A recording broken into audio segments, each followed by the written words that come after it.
this tutorial we will write a Java program to find transpose of a matrix. Now transpose means converting rows into columns and columns into rows. For more clarification, look at this picture. We have matrix with 2 rows, 3 columns, and after transposing it, we have this row as our column and this row as our column. And if you see this column as this row and this column as second row and this third column as third row. So what we are doing is we are basically converting rows into columns and columns into rows. Okay, so let's start from here. So we define rows equals to 2, columns equals to 3. Okay, so now we have our matrix of multi-dimensional array matrix equals to I say I have 1 2 3 and I have another row as 1 1 1. Okay, and this is basically my multi-dimensional array.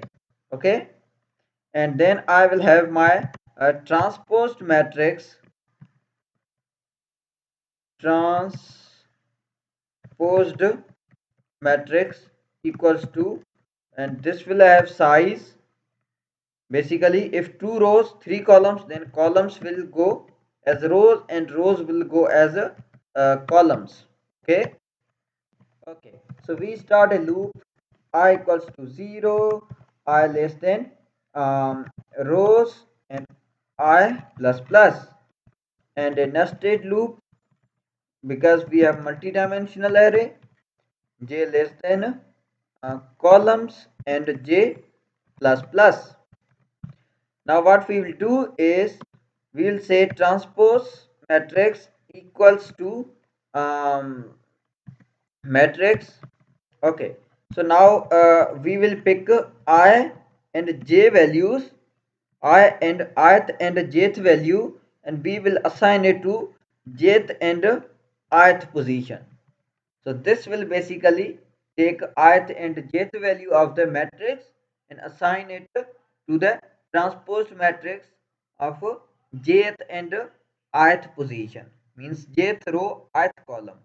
What we are doing is we are just changing rows into column index and column index into row index. Okay, so what I want to do is I want to create a function, public static void display function basically, which will take multi-dimensional integer data type of matrix and it will just print it.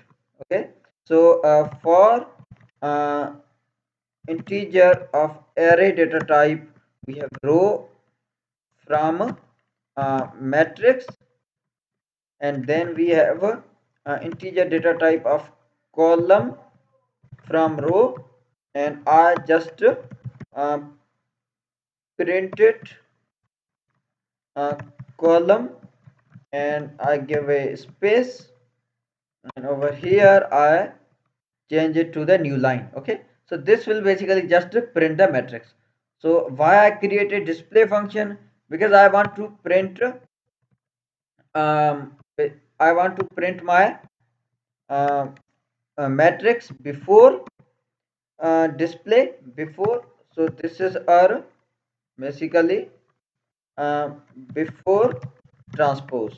Before transpose we have our this display. Okay, and after it has been transposed I want to uh, display it once again by after transpose. Okay, and I want to call the display function again and basically pass my uh, transposed matrix. Okay, so if I created this function as a separate function because I'm using display twice. Okay, so if I had not created this function I would have to write the same code over here as well and here as well. That is why what I did is I created a function, a generic function, and then I'm calling the function twice with two different matrices. Okay. So let's see if this works. There we go. So before transpose we had 1 2 3 1 1 1, 2 rows 3 columns, but after transpose we have 3 rows 2 columns. So 1 2 3 is converted into 1 2 3 column, 1 1 1 row is converted into 1 1 1 row or 1 1 1 column basically. And this is your 1 1 1 1 2 1 2 1 3 1 3 1. So what we have done is we have converted rows into columns and columns into rows. Okay. Now let me walk you through the code once again. We have created two variables for rows and columns, 2 rows 3 columns, and we have created a multi-dimensional array matrix, 2 rows of 3 columns, and our transpose matrix will be 3 rows and 2 columns because we have to convert rows into columns. So columns will be on the position of rows and rows will be on the position of columns. So this is the size of our transpose matrix, and we have displaced our matrix before transposing it, and over here we are transposing our matrix. What we are doing is we are basically taking index of ith and jth index of the matrix and assigning it to the jth and ith position of jth row and ith position in the transposed matrix basically.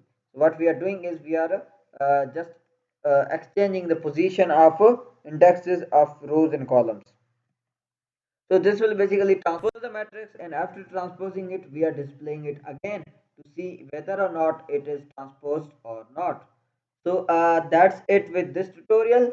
I hope you enjoyed, and if you did, please subscribe my YouTube channel, and I'll see you in next tutorial with a new program.